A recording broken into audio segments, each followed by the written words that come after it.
જોઈએ તો સફળતા માટે કોઈ ગુરુ મંત્ર હોતો નથી. ઉચ્ચ વિચારો, ઊંચા સપના જોવા, લાઈફમાં એક મિશન નક્કી કરવું અને એ મિશનને સાકાર કરવા માટેના અથાગ પ્રયત્ન કરવા, એ આપણા સફળતાનો મંત્ર છે.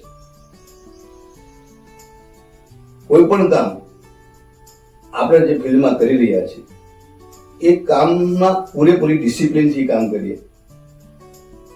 માણસે પ્રયત્ન તો કરવા જ પડશે. સવારે જાગે ત્યાંથી દોડવું તો પડશે જ, અને તો જ એની મંજિલ સુધી પહોંચી શકશે. એક વ્યક્તિએ તેના કામની સાથે મોહબ્બત કરતા શીખી જવું, એ સફળતાનો ગુરુ મંત્ર છે. કામયાબી તો મળવાની જ છે. ધર્મ અને નીતિને સાથે રાખશું અને આપણા ગોલ સુધી પહોંચવાનો પ્રયત્ન કરીશું, અથાગ મહેનત કરીશું તો સફળતાને ચોક્કસ પામીશું.